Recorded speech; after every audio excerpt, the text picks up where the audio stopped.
Hello, good afternoon. Welcome everybody to the AgeTech Collaborative Forum by AARP. We're so excited to see you here. If you are an innovator who wants to work on problems that matter with the upside potential to change the world, you are in the right room. We're here at CES to explore all aspects of technology and how we can apply them to make aging easier for billions of people worldwide. So, listen up for insights so that you can do business with the fastest growing, yet vastly underserved, often misunderstood, older consumer segment. I'm your host, Danielle Drury-Duplin, and I'm so excited for this conversation because these folks here are making big bets on AgeTech. We're going to talk about the investing landscape and how you as innovators and startup founders can in fact become the next unicorns. So, with me is Max Zamkow, editor of AgeTech News and Third Act Ventures, Trish Costello from Portfolio, and Ray Zhang, Primetime Ventures. Welcome, everybody. So, Max, let's start with you. As editor of AgeTech News, which is, I totally recommend that you subscribe, you canvass the whole AgeTech investing landscape. What have you seen in the last couple of years? How is that positioning us for investing going forward? Sure. Really excited to be here. Thank you, Danielle. You talk about fastest growing. You go back 5 years, and AgeTech wasn't even a term. There was things happening in this field, but there was no term. We called it Silver Tech or Jaren Tech. That was the worst one. But then all of a sudden, 2018, the first AgeTech near unicorn comes when Best Buy buys Great Call for $800 million. And for those of you that don't know, Great Call is a company that made a smartphone specifically for older adults. So actually a consumer product. So it's really exciting to be here at CES because the first real unicorn-ish was a consumer product. Some really intelligent people recognizing that while we're all playing Doodle Jump or Farmville or whatever on our phones, there's this whole swath of the population that is being left out, older adults, and made a fortune doing so. From then, things started to grow a little bit. 2019, we had 2 unicorns, Point Click Care, as well as Care.com, which was quite a unicorn, but close. But then things really picked up. 2020 comes, the pandemic comes, and what happens? We all realize just how much seniors need more innovation, more care, and that we're not equipped to do it. So 2020, we had 12 different unicorns. A bunch of them AgeTech specific to older adults. We have Oak Street Health, PayActive, Eargo, Clover Health, Collective Medical. All amazing, and a lot of medical-related startups. Heal, Ready, all things that, because older adults command the vast majority of healthcare dollars, most things that are for the medical system end up disproportionately helping older adults, which is amazing.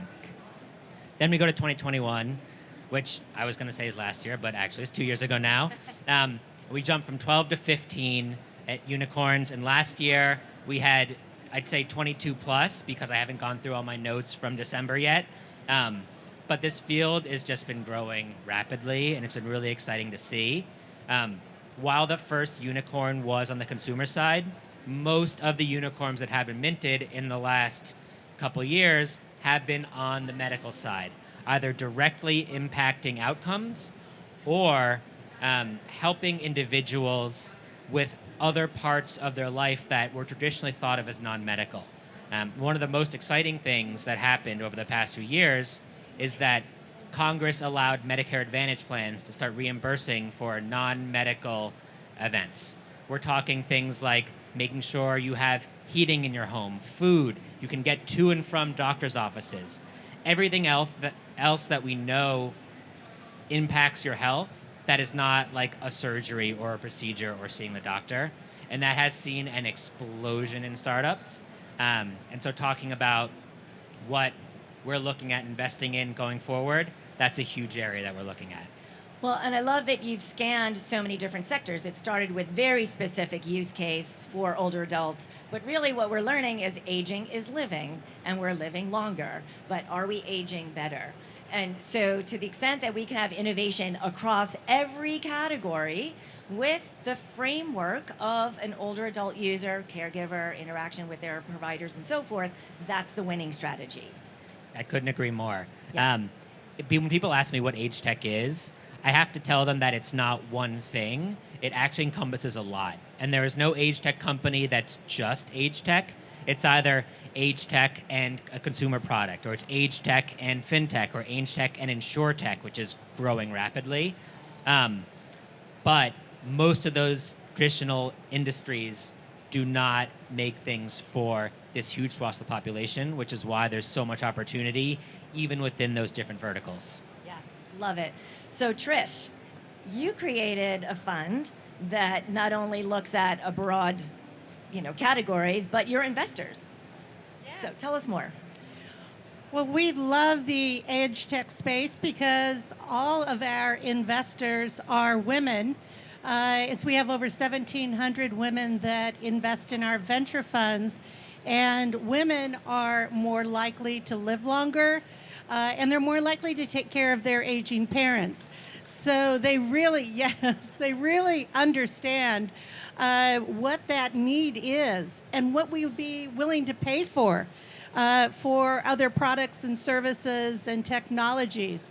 One thing that you started to talk a little bit about, Matt, is that older people 50 and above, of which I am in that population, own the majority of all wealth in the U.S. and actually around the world. So if we provide new technologies and opportunities for them, they have the money to pay for it. And they're actively looking for new solutions so that they can be healthier, longer, and have an enhanced life.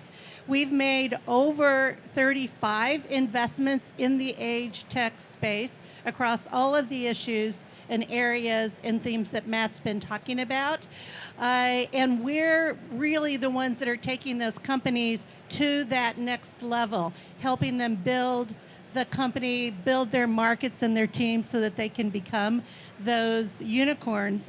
And as Matt said, many of them have a focus on the 50 plus active population, but they also do other things. So another unicorn, Maven Clinic, started out helping women during childbirth, now one of the largest providers of menopause care. And by the way, menopause itself, just menopause, a $200 billion market. And every woman that lives to be 50 or above is going to have an experience there. It's huge. And just a few years ago, there were no technologies and venture capital put into menopause. Now it's a major area. Just sold one of our companies, Genève, for 15 times our investment. So we can make money and create solutions. There's a number of new areas. Addiction is one that we're looking at. Addiction affects those over 50 differently, and the solutions need to be different. Mental health, a lot of the social aspects as we age. So besides all of the areas that we think of, money, career, many of us are working way into our 80s, by choice. And so all of those areas have an opportunity, and because those of us have so much money and are still so active, we can build those out, unlike how we used to think about grandma, 20, 30, 40, 50 years ago. These grandmas are actually very, very different in the marketplace. But we have these others too. So one of our investments, Xander Cardian, know Xander? 11 innovation awards they've received from CES in the last 3 years, enabling us to go in and have real constant data about what's happening to our bodies if we're in a hospital, a care facility, even a correctional institution, so that we really can have that care ongoing using the very best new technologies. And it does over-index for older people. So that's what we're continuously looking at is how do we take these new types of technologies and make sure that they're applying and enriching and changing our lives as we age. Thank you, Trish, for setting us up for that, because as we heard this morning with Indira from AARP, the Director of Research, older adults are adopting technology. Through the pandemic, we heard from Jeff Cole, people had to do it as a lifeline, but now it's become a habit. Now it's a desire. Now they're looking for actual solutions that really enhance their life and well-being. And your focus on women, one thing to note, and we'll be talking about this again on Saturday with our Femme Aging topic, the oldest millennial is about to hit menopause, okay? So when we think about the millennial generation and tech adopters and really savvy with tech, well, guess what? Their voices are being added to the chorus of voices of women saying, solve for this. It matters and we'll pay for it, okay? So we'll talk more about that. So thank you, Trish. Ray, tell us a little bit about your thesis at Primetime and some of the investments that you've made that are shining examples of the direction that AgeTech can go. Yeah, happy to. So Primetime Partners, we look to invest in companies that improve the quality of lives for older adults. Similar to what Max said, I think a couple of years ago when I first looked at this space, no one was talking about it. I think I maybe saw like a couple companies a year get funded. It was a pretty tough time because that was when I became a caregiver myself. My dad actually had a heart attack and my mom got diagnosed with diabetes.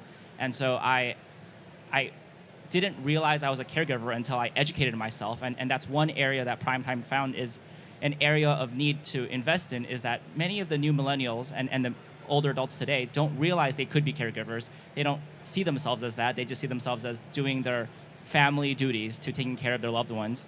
And so, we've spent a lot of time in the last year or two looking at caregiving resources to help support caregivers and provide them resources to actually take care of their loved ones. I think the research shows that caregivers impact the health outcome more than any other thing for someone.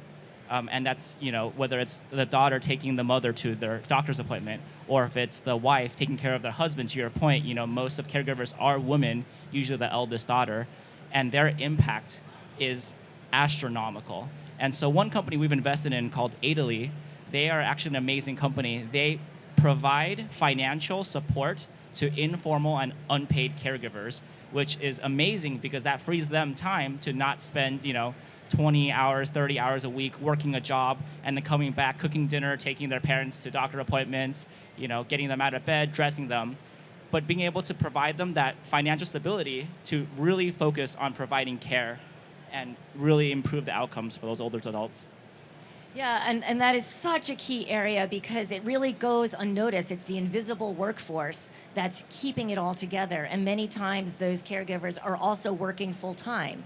So innovators, employers are channel partners for your intervention, right? Because they want to offer interventions or innovations that have measurable impact to help their employees in their roles as caregivers. So when you think about who's the buyer, they're going to be very different sometimes for who's the user. And so I'd love to then kind of go down the line here. What do you look for in an innovation that has the right criteria around tech, data, usage, and so forth? So Ray, go ahead. Yeah. So one thing that I notice when I talk with a lot of companies is there is always this lack of understanding of what it is that they're building for in terms of the user interface or the design, right? They're saying we need to build this product to serve a 50+ population, but did we think about the fact that many older adults have limited hearing? And that's another stigma that we see in the market, is that no one wants to talk about menopause, no one wants to talk about hearing loss, but these are things that you need to keep in mind when you design your product. Or is my font large enough? Am I able to accommodate for people who have eyesight loss, right? Another area that I think people don't discuss enough when we talk about AgeTech. And so, meeting with founders who have that thoughtfulness to understand, okay, who are the key stakeholders, the financial stakeholders? Is it the payer? Is it the provider? Is it the patient's family? Is it the caregiver? Then also thinking about who is going to use this product, and is it built to be used correctly by them? I think those are typically the two things I look for first when I talk to a company. So usability, and accessibility, right? Right, and also we need to think about the onset of cognitive decline. So any intervention that requires multiple steps or complex steps, that's a non-starter, right? Simplify, simplify. So Max, you're shaking your head. What are you looking for? Sure. I mean, Ray really nailed it. I'd say the other thing that I really look for is, one, a founder's connection to what they're doing, really having that deep motivation, often a personal story that brings them to why they're doing this. Startups are really hard. As many founders are seeing now, as we're in this kind of downturn cycle, there are a lot of ups and downs, and a lot of them are not in your control. That drive, that passion is what can take you through that and get you to success. So that's a big thing I look for. And then coupled with, a lot like what Ray was saying, the recognition that oftentimes they are not the end user or the buyer. And the understanding that while they may have been coming to it from something they saw or personal experience, they can't trust their own subjective opinions about whether it's working or looks right or acts right. It's all about recognizing that and getting that feedback from the users, because that's the only way to succeed in this market. Well, and you mentioned like the partnerships, and you need that support system, and that's really what we're here to talk about with AgeTech Collaborative. This is your ecosystem, right? To lean in hard on, right? Like we heard from Alan McIntosh this morning. He only invests in companies that have co-founders for that purpose, right? So you might have complementary skills, but also, you got to pull each other through. And lean in on the advisor network that you have here, certainly the customer advocates, and insurance is changing dramatically. So the environment that you're selling into, the regulatory environment, is changing. So get some expertise on your team about the insurance landscape and reimbursement landscape. So Trish, what are you looking for when a startup, like the part of the structure of the innovation? So I definitely agree on the teams. And, oftentimes when you think about venture-backed teams, you're thinking about the 25-year-old, right? This is that time, because many of you are not 25-year-olds. This is where your years of expertise really makes a difference, understanding this. The other part about this technology is the market has to be ready for the technology. This world that we live in is littered with companies and technologies that came out too early and were not adopted. So you need to look at that timing. And then that final piece of it is execution. We want to see with our teams that they have the ability to execute on that plan. We know the market's huge. If we like that technology, we want to know that you can execute. The average age of our teams are late 40s in our active aging and go into their 70s. So there really is an advantage to having expertise and being able to show that you can execute rapidly in this marketplace. Well, and I think that's a great plug for intergenerational founders too, right? So Many you get that empathy, that life experience, that reservoir of life experience coupled with, some flexibility and so forth. So Yes. yeah, bravo. Yes. So Ray, you're nodding here because I know Primetime, you're looking for companies that also really understand the ecosystem, the tech ecosystem around interoperability. So talk to us more about that. It's not just one product, it's how does that product work in context? Yeah, I mean, I'll get a little bit more into how it relates to our companies, but even for myself, I have 9 different messaging applications and 6 map apps. I mean, even for me, it's really hard to keep track of everything I'm using. So when you imagine a different user where you need to simplify, as you mentioned earlier, building your product to be able to be used, across different ecosystems. So something that works both in the provider level, but at the consumer level, and can talk with or send and share information between all these different platforms, I think is key, because at the end of the day, you don't want someone logging into 6 different areas to provide care for their loved one, because that's just a huge burden on the caregiver and generally creates this friction to getting the care that someone needs. I think another thing that I wanted to talk about, just real quick, going back to something you said earlier about insurers and how they play into this. Max mentioned that more and more insurers are doing supplemental benefits that are non-medical. I just wanted to mention and add on to that. 3 years ago, it was about 5%. 5% of Medicare plans had supplemental benefits that were non-medical. Now it's 26 as of 2022, 26%, going to 33%. So I mean, it's a changing market. The stakeholders are really interested, and there's just a lot of opportunity out there. Yeah, and on top of that, so you say only 5% of plans had any supplemental benefits a few years ago. You go back 3 years or 2 years, there were only like 100, 200 different kind of benefits that were being offered. 2022, there were over 700, and at 2021, there were over 700, and now it's thousands. So like the explosion in just like the number of plans that are using it and the number of benefits they're using, it's exponential. It's really been amazing. Yeah. And so to add on to that, I feel like a good takeaway from that this conversation is that tech can only go so far, right? I'm sure many of us here in this audience are caregivers or have worked with caregivers. And at the end of the day, it's an empathetic process that requires a lot of physical labor and a lot of manual processes.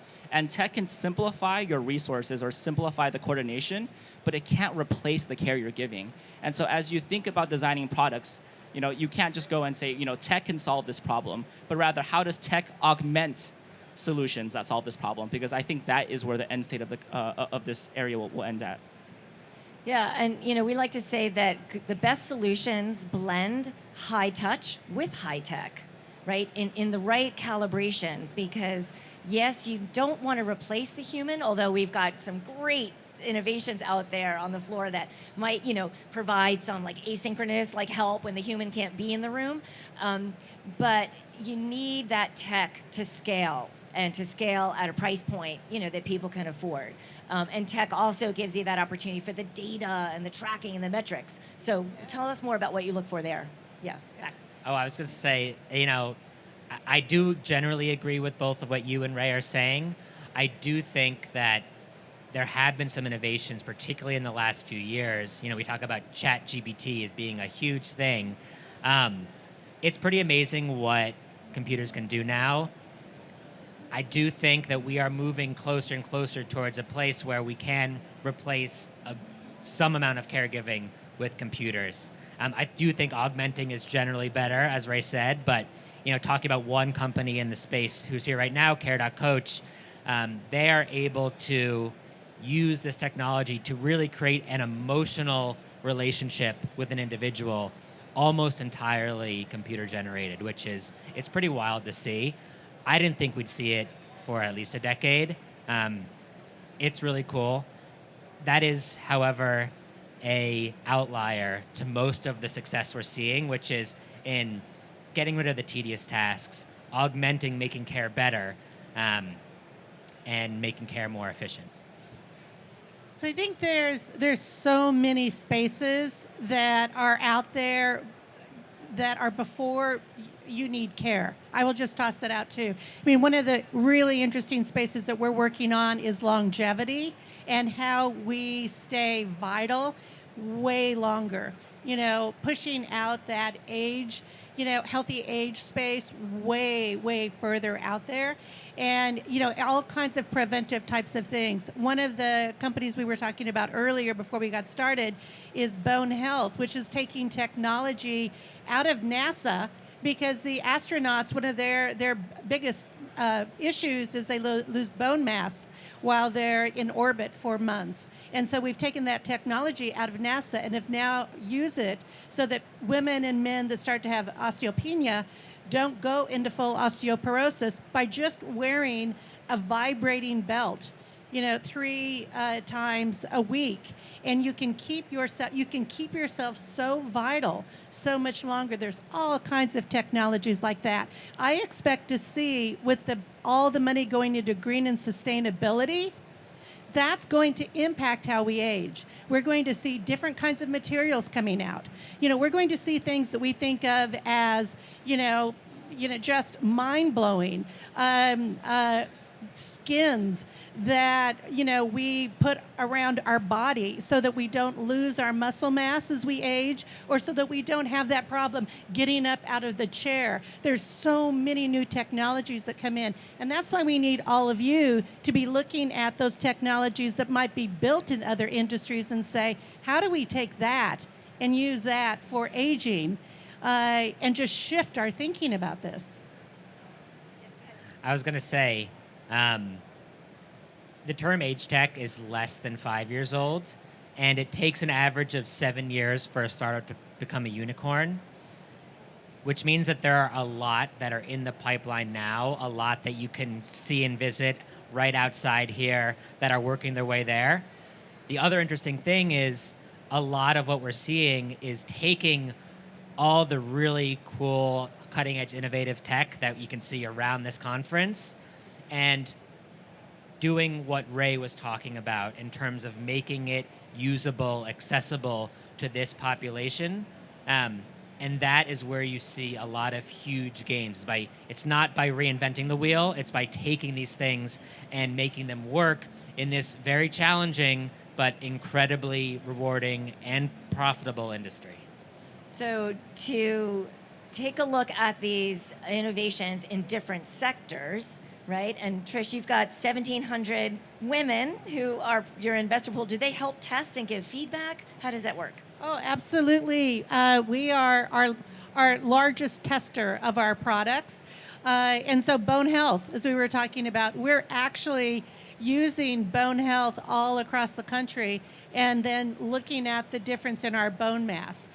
Same with another company we have called Apollo Neuro. It's changing our ability, an average of 39 more minutes of sleep a night. So, and sleep is one of the things that, destroys our mitochondria and causes us to age more quickly. So thinking about these kinds of things, and we're our testers as well as our people that are doing the due diligence before we even make that investment. And I think, too, changing the conversation around aging, like we, are kind of socialized, at least in the United States, that it begins at 65, like that age of retirement. But really, it begins right now, like right now. The investments that you make in your personal health, also in your social health, like where you live, the relationships and the friendships that you have in your community. This all the social determinants of health really do matter. So, yeah, Ray. Well, I would just to add to that we've kind of benchmarked here on healthcare a lot, but I think AgeTech also goes into, retirement planning or new models of living, because at the end of the day, there's not enough housing supply for the new generation of future homeowners. We're seeing that many millennials are being priced out of being homeowners, and as they get older and as they get into the retirement age, where are they going to live, right? And so do we need to have new models of living as a service, similar to how Tesla thought about the whole car ownership not needing to be one-to-one, right? So as we think about all these solutions in AgeTech, I just want to make sure that we also think about the non-healthcare side of things. Yeah, that's a great point. In fact, AARP put out a great piece around ADUs and how that's a very big part of an older person's not only living, like home living, but also their financial plan. And in the UK, where there was a lot of apartments that were built, post-war, they're all like the same blueprint. Well, now the government has issued blueprints that show how to convert those apartments into 2 dwellings. So the older adult who still wants to live there can live on the first floor and rent out the space above to, another, like a younger person who wants to, live in London. But, in exchange for the fact that they'll have some companionship. Right? And so we're seeing the private sector, the public sector coming together to say, how do we create more livable cities, more, like dwellings that kind of bust the notion of single family and a single home so that we can all care for each other better. So thank you for bringing that up. Absolutely. That AgeTech goes well beyond healthcare. Yeah, I was just going to say, the world is changing quite rapidly, and outside of what AgeTech's trying to do, the way we age is changing. As Ray said, like millennials are not homeowners.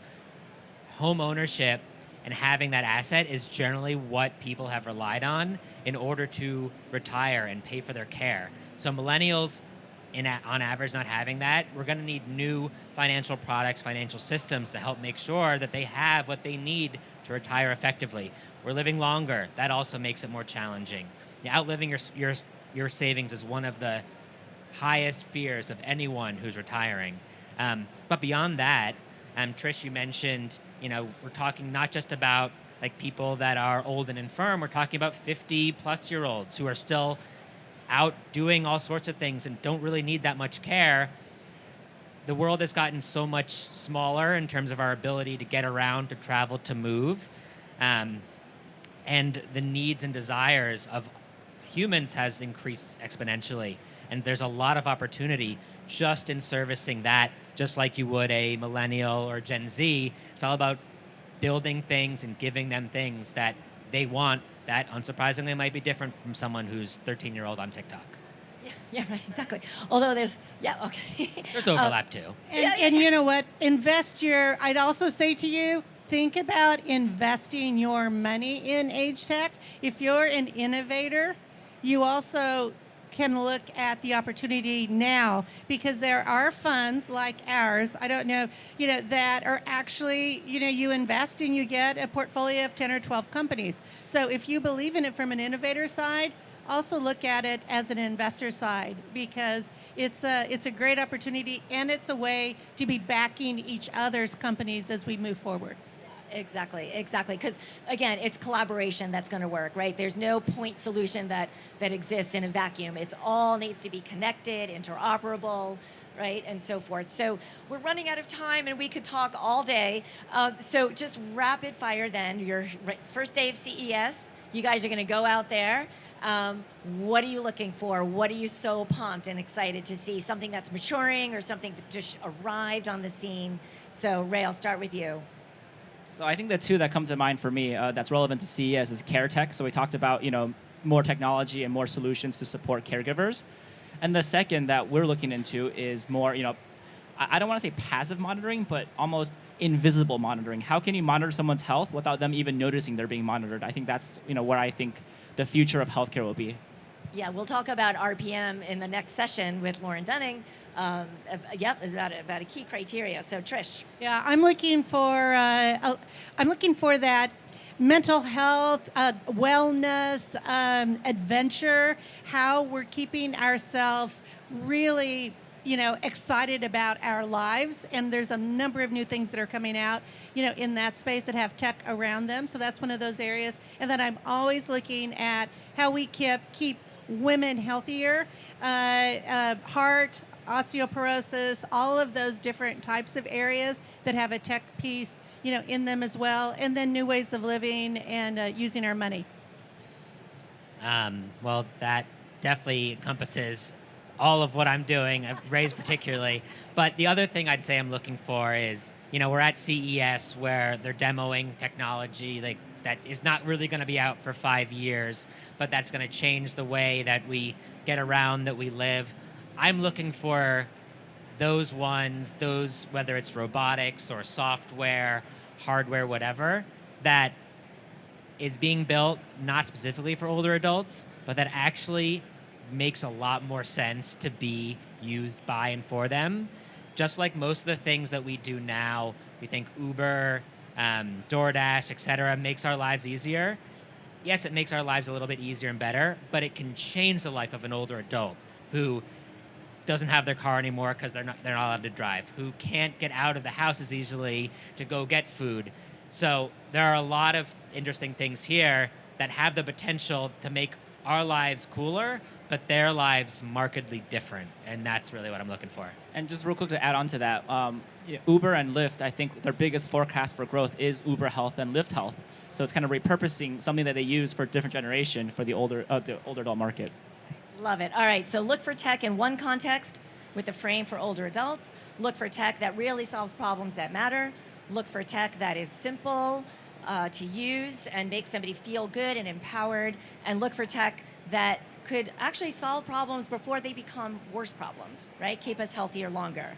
All right, that was a broad-ranging conversation. There's a lot of opportunity. We're so excited to have you guys here at CES and connecting with the innovators here. So we're going to do one quick thing, and this is an indicator of your health and balance. It's getting up out of a chair without putting your hands on the armrest. So let's all get up without touching the seat, shall we? All right, and give our panelists a standing ovation. Thank you very much.